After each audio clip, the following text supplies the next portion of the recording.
Greetings. This is Paul the Poke from PaulthePoke.com. Today's topic, the new moon has been observed.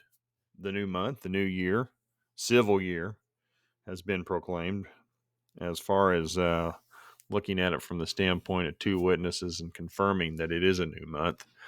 But the point being, had some fireworks today. The Nordstream gas pipeline, numbers 1 and 2, from Russia to Germany, there has been a sabotage taking place right around this little island right here in the Baltic Sea. And I'm going to move over here. We'll get this. I like the map better in Russian, actually. But the issue, again, is going to be in this area of the Baltic Sea, and we're going to get into some specifics with this. The happy politicians, enough of that. But I do want you to take a look at this piece of pipeline. So for anybody who thinks that that's just going to crack and lead to the mess that you're about to see, that doesn't seem very likely. And we're going to get into the specs on this piece of pipe and just the pipe in general, how they put it together and so forth. So again, we're going to jump into this. And this is from Danish armed forces have released a video from the broken Nord Stream pipeline.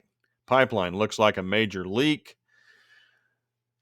Seems there won't be any gas going to Germany through Nord Stream 1 in the coming weeks or even months. And number 2 took a hit as well. So there were 3 explosions as best as I can tell. And this is about a 40 some odd second video. And you can watch this grow. That's how much pressure. Now, as I understand it, this is coming off the bottom of the ocean. The pipeline is approximately 210 feet or so under the water. So enough pressure is coming up from that kind of depth to be creating like a boiling effect on the surface of the ocean. So, and again, this is from the Danish Armed Forces. We're going to look over at Daily Mail. This is from dailymail.co.uk. Nord Stream pipeline supplying gas. Russia suffer unprecedented damage. Start leaking. This is from a helicopter flyover. Some of the pictures of this are incredible. We just looked at that video.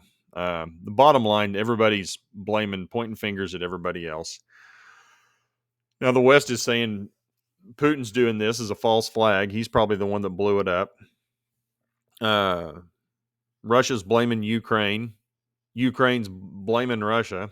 And again, 3,000 feet wide bubbles in the ocean sending prices skipping. I think this prices jumped about 10 to 15% with the news of this getting out. 3 leaks reported to Nord Stream 1 and 2 pipelines near the Danish island last night. And again, we'll go back to, that's this little island right here is where they're talking about. So it's not too far from Germany. Anyway, everybody's calling for investigations. Nobody knows who did it. And we'll get into the gist of some of that here in just a little bit. Scan down, there's your helicopter view. This is about 3,000 feet wide. Some people have estimated that that's blowing this up as, from 200 feet. This is why we're really interested. This is the gas pipeline supply coming from Russia to Europe.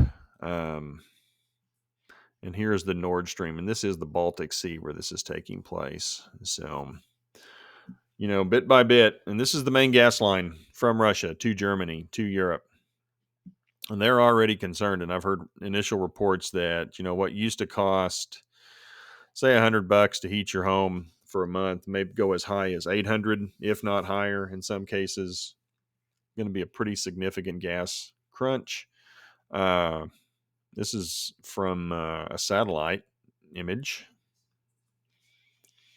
Again, we've looked at that one. I've seen some reports that that's blowing that as high as 200 feet. I have no idea or no kind of depth perception to get an accurate read on that, but that's what's being said. The blast, whenever it occurred, registered like an earthquake. Showed a couple of spikes, followed by a low-level hissing, which would probably be the gas pipeline leaks afterwards.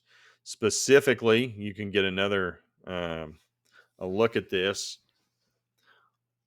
tighter shot where the actual explosions have taken place.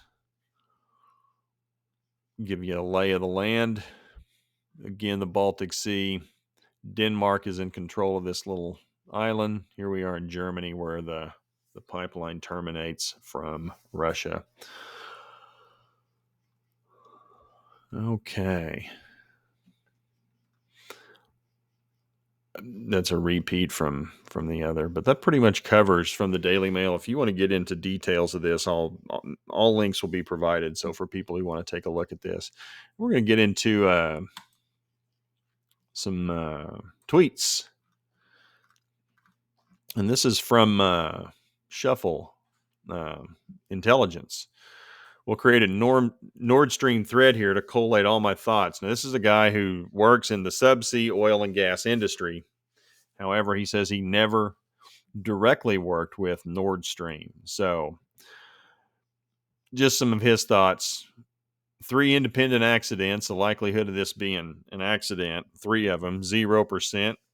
This is a 4-foot diameter pipe, 48 inches, 40 millimeters thick walls, surrounded by, in some cases, over 100 millimeters of concrete.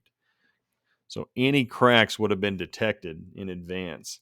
And so here's some of the sensors that they run through the pipe to determine for inspection purposes, to look for any kinds of damage. And these are called pigs. And what they do is they shoot this in the pipeline in Russia and they just let it go all the way to Germany, and it does its job electronically. An inspection. Maintenance. So as you can see from leaks, maintenance is critical. A leak is disastrous. So the odds of that leak, again, looking at the piece of pipe and just the thickness of the pipe surrounded by the cement, doesn't appear to be very, very large. Maintenance has to be planned well in advance due to the complexity of subsea operations and the knock-on effect of shutting down what is effectively an energy pipe. We know about the knock-on effect. We're already talking about that, how it's going to affect economies across Europe. So the idea that the system would have missed something in their pigging operations, which has been carried on for going close to a decade, they've not had any problems, looks pretty slim. Now, if you want to get into these little devices here, these pigging devices that actually do the inspection, there's a link provided, and you can click on that to get some more information. It's how they put the pipeline in place. Is broken down into 3 sections. If you want to read that, you can click on offshore-mag.com to get into some more specifics. And here's where the pigs are added via pig traps. Set them in right there from Russia as you go with the flow. So you put it in at Russia, and it just slides down through the pipe all the way to Germany and does its inspection electronically. Competent operator for years, safe to rule out an accident.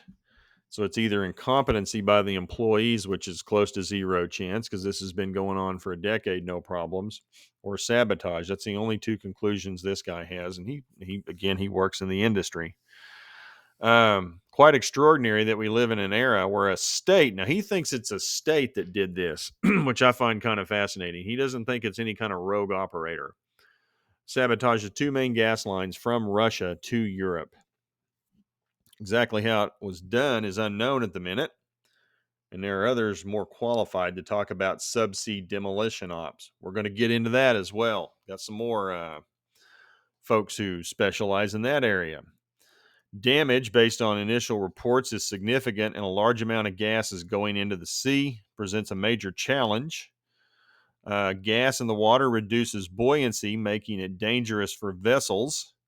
And also, there is a risk of explosion, which is pretty significant because of all the gas First step is to isolate the leaks and stop the flow of gas, then inspect, then relay the pipe. So find out where the mess is, shut it off at one of the joints, disconnect it, add new sections from there. It's not a quick and easy fix, requires specialist teams, vessels, and a lot of planning. And hopefully this thread has been informative. So I found it to be pretty cool. Sonar buoys will have definitely heard and categorized the explosion. NATO will know what happened, in his opinion. So somebody's going to get some answers, and then there's going to be spin as to who did what and who caused it. That's going to get very political, I'm sure. Everybody's already pointing fingers at each other. We're going to find out. I don't know how long that's going to take. Let's go over here to the next one. This is with H.I. Sutton, and he is an independent defense analysis, submarines. Again, intelligence, illustrations, author of Covert Shores books. Writes for many things. So I'm going to back this up. He's getting lots of questions regarding Russian underwater sabotage capabilities. So a lot of people think the Russians are doing it, trying to create a false flag and giving them a reason to go to war. Whoever did this, one side's probably going to feel justified in wanting to go to war over this, is what makes this whole thing very scary.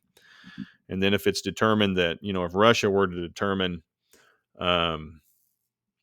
somebody else did it, that'll give them a reason to want to go after them, go to war, or start sabotaging their lines. Also keep in mind, Russia is closing the referendum vote today. And of course, it's overwhelming. All these people over there in the eastern part of Ukraine, they want to be part of Russia. So it's expected that there's going to be an announcement within the next day or two after they count all the votes, of course, allegedly, and decide that all these people in eastern Ukraine want to become annexed into what is Russia. Some people think that will be a catalyst for a war, because then Putin will declare, hey, you guys are in our territory. We're declaring war on you, and then it'll give them a reason to pull out more aggressive armaments. And we'll cover some of that later.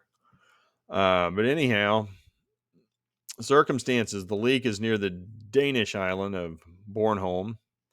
There's your GPS coordinates. 70 meters of water, approximately 210 feet. This would be diveable.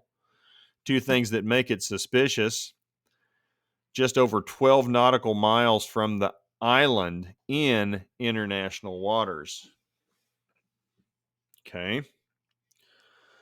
In the past, the Soviet Union, the old USSR, based spy submarines with special seabed engineering capabilities in the Baltic.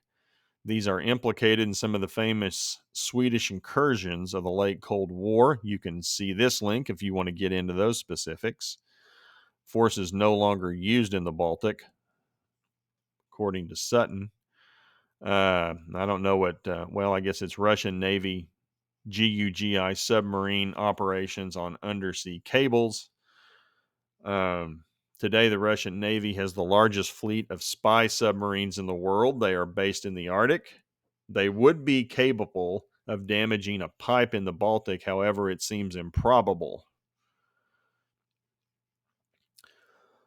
Belgorod, a Russian submarine you will hear a lot is the Belgorod. Now, if you want to see specifics on this type of submarine, click this link.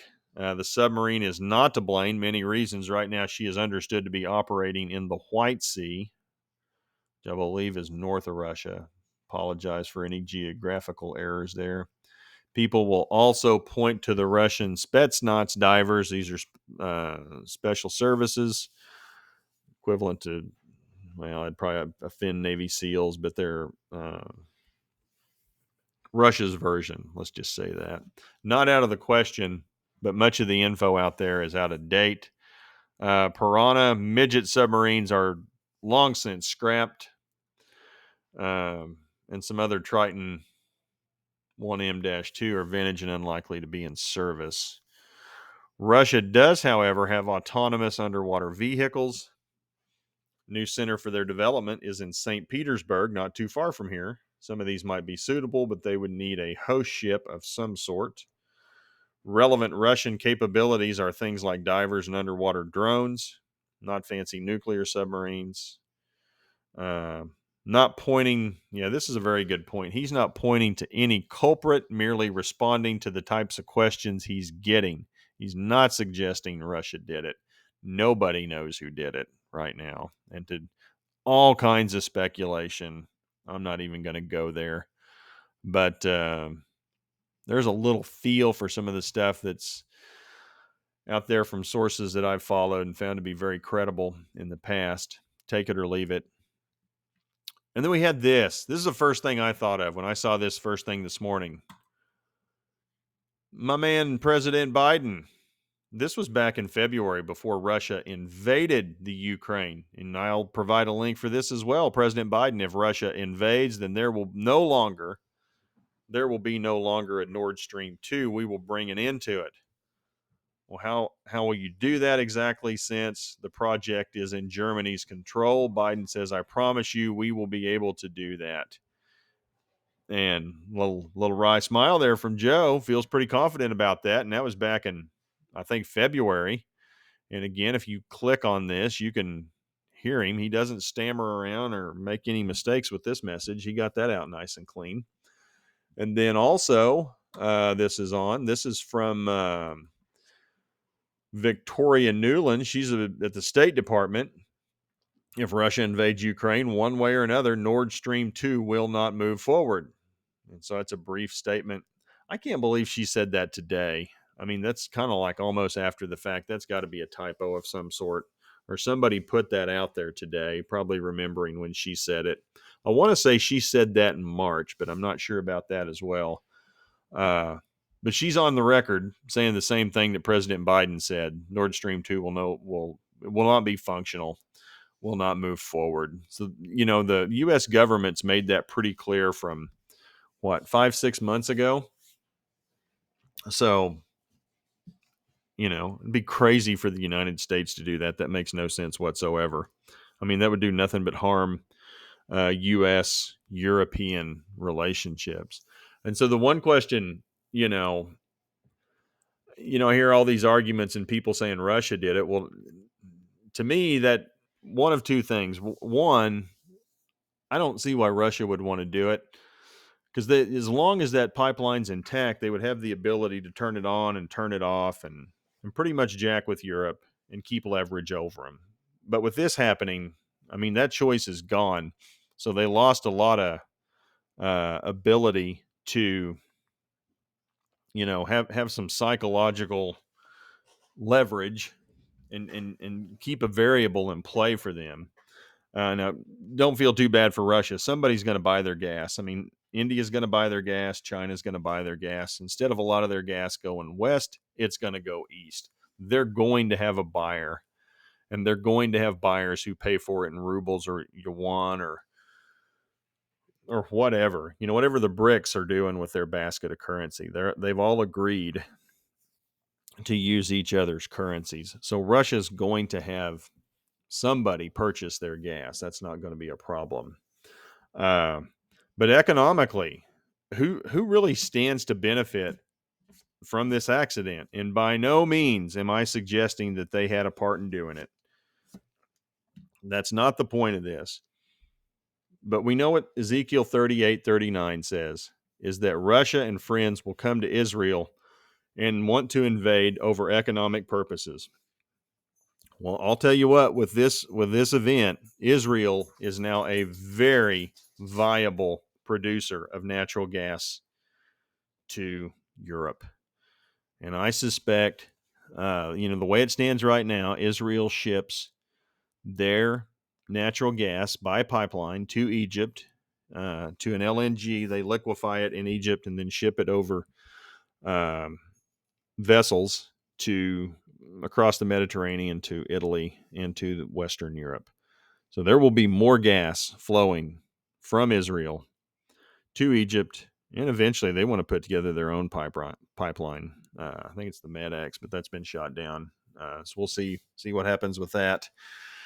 But as it stands now, natural gas from the Eastern Med in and around Tel Aviv, the Leviathan, Tamar or gas fields, and goes to Egypt, liquefied, and then transported via vessel to Europe.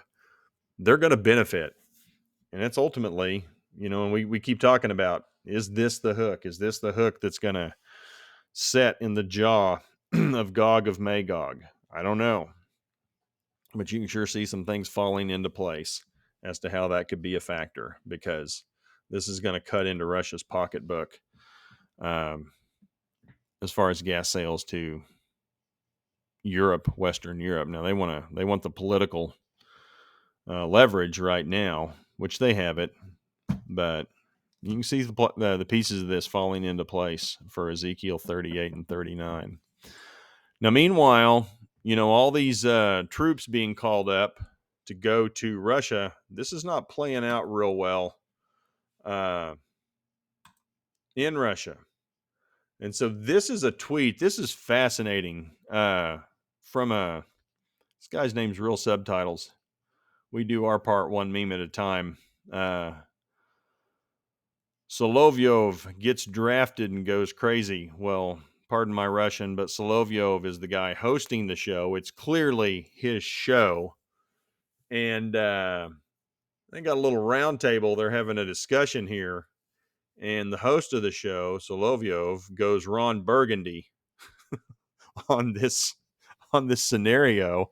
And I'm going to provide a little commentary. I don't understand, but I don't understand Russian, but you can see the subtitles. And some of the information that comes out of this is fascinating. It's very insightful culturally, what's going on in Russia, how they see the world, how they see this war that's going on in Ukraine. And I'm going to, for any of you folks who are left leaning, if you consider yourself woke or politically correct, you will be offended by the content of this. These people are not politically sensitive over there in Russia. And so I'm going to just get this rolling. We're not going to hear any audio, but we will be able to read it. And so this guy comes to the door and gives me my mobilization paper. So this guy here talking, he's been drafted to go serve and fight in Ukraine. And he's obviously not happy. And then he goes, Ron Burgundy on him. And I'm going to stop that right there. And if you see that, how many men will be called up in this draft? They are thinking close to 1 million soldiers will be drafted in Russia. So that nonsense we're hearing here in the United States about 300,000. These are Russians talking, and they believe 1 million to be drafted. So that's quite an expansion. That's a good 7 times more of people called up than what they sent into Ukraine. So he's not playing around. He's going to call up close to 1 million men, he being Putin. And so there should be enough pedophiles and perverts in our country to fill this massive number and feed the meat grinder. So that was the female who was talking. She's for calling up pedophiles and perverts to go do the fighting and feed the meat grinder. And they view the war as a meat grinder. So, send the sick people as they see it to go do the fighting. You can see her talking. That's what she thinks about it. And what will happen if they come for us? She's worried about being drafted. She doesn't want to become, quote, cannon fodder. And look at this. And then she says, send the useless ones, like all the lousy street musicians and art students. So she doesn't have much regard for street musicians and art students in Russia. They need to be the ones going out there. They're not productive. So send them to go fight, like their lives are worthless. And she doesn't get any blowback on any of this stuff either. It's allowed to just go. So they're not dissenting with her opinion. He's worried about getting drafted still. Should I play the retard and talk backwards? And then he starts playing around like he's talking backwards. So he's looking for reasons. And then he says he's just not the right age and he's out of shape. Otherwise, of course, he would join without hesitation, but he's too old. And then this guy, oh, this is great. So this fella says, I think you should. And then we're going to get a couple of Russian men calling each other's manhood into question. And this is good stuff. Are you a man? Well, yes, he says. Do you have balls? Yes, he says. You're just scared. Oh, no, he's not scared. Millions of men from ethnic minorities who can take my place. Send the ethnic minorities to take my place. I'm not going to go fight on behalf of Vladimir. Go get the ethnic minorities who can take my place. So, Russia, these people in this roundtable, we want to send ethnic minorities. We want to send art students, street musicians, perverts, and pedophiles. That's who they think should be fighting this war for them. Send those people to fight in the meat grinder, as they call it. Can't go because I'm too fat and I'm too old. Who's fat? And everybody's looking around at each other. And none of them, if you're so brave, go die in Donbass. None of them want to go because they know what's going to happen. Then they all start calling each other's manhood into question, calling them cowards. Not going to be allowed back on the show, shutting them down. So you can see how this went down. And none of these guys want to go either. And frankly, none of the tells him he would excrement his pants. Nah, let's not talk like that in front of a woman. That's right. That's right. Insecure and afraid of women. That's kind of how this thing ends. But things are not going well drafting these people. And there's massive lines of Russians trying to leave the country. I saw some satellite imagery miles and miles and miles long of people trying to get out of Russia into Georgia, into Finland. There are complaints that some of these guys are just being loaded up and sent to the theater without any training. You got guys who are just constantly drinking so they don't have to go. They figure if they stay drunk, they can't be trained, they can't be sent to the front lines. There's a real morale problem taking place in and around Russia regarding the events in the Ukraine. So public morale does not appear to be in a very good place. People are still protesting in the streets of all the major cities in Russia as well. So that pretty much closes out our thoughts on Russia, as if that wasn't enough. And then this kind of quietly happened today. And I know the reason I bring this up, there are plenty of people who follow the website, follow the posts and the videos. And I get lots of feedback about one Mohammed bin Salman right over here on the left. And today, his dad, the king, appointed the son the new prime minister of Saudi Arabia. And so, upon being appointed the new prime minister of Saudi Arabia, Mohammed bin Salman put together his cabinet of ministers. And so, here is the new leadership of Saudi Arabia. Big day. That'd be a big story in and of itself, but there's way too much other stuff going on today. So that happened. You'll probably be seeing some changes now that he has a little more authority. This was interesting. Prince Khalid bin Salman, I think that's his cousin. I could be wrong about that. He was appointed Minister of Defense, and he had a couple of words to say in front of the Prime Minister and the King about accepting the position of Minister of Defense, just keeping it in the family. But anyhow, if you want to take a deeper dive, here's a nice link. And this is from the Saudi Gazette report. The Saudi Gazette is a leading English language daily in Saudi Arabia since 1976.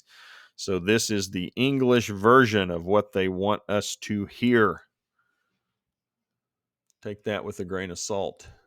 All of this stuff with a grain of salt. I mean, all of this is propaganda. People are telling you what they want us to hear, and you got to kind of sift through it pay attention as best as you can. That's why I like to go to a lot of different independent sources who are just trying to get the facts out instead of somebody's opinion.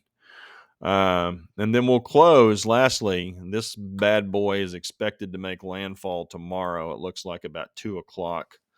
Hurricane Ian strengthens into a Category 3 as Florida prepares for impact. It would appear this is going to track a little bit further south of Tampa as originally anticipated. It was going to go right over Tampa,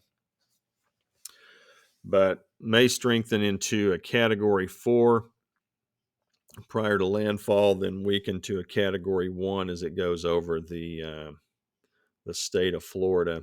Get back out over the Atlantic briefly, it appears, before it heads towards the Carolinas. So, again, here you go. Feast of Trumpets, Yom Teruah, September 27, 2022 on your Gregorian calendar, Tishri 1 on your Hebrew calendar. I suspect we're going to have plenty of things to talk about over this pipeline. Who did it? Who's going to respond? How are they going to respond? Also, this just popped into my head. I forgot to mention this. I should have mentioned this earlier. One of the things I was seeing in back channels, apparently the Russians are reaching out to purchase massive amounts of potassium iodide. That would be in response to nuclear fallout and protecting thyroids of population. Twofold: one, protect your people, and then two, keep others from getting it. As my wife pointed out, she likes it when I mention my wife pointed out. So she's laughing at me. Give her a little shout out. So keep you guys posted. Appreciate you following along. Please feel free to share this information with others, trying to provide independent news information, how it relates to the end times in the Bible. And again, we're specifically looking at here, in the waves and the seas will roar, said Jesus, in Ezekiel 38 and 39, and the happenings of ancient Magog, modern day Russia, and friends. It's all coming together. Who knows we know how it ends. We just don't know how the pieces that make it happen, how we get there. So appreciate you guys following along. Take care. Have a good evening. Night.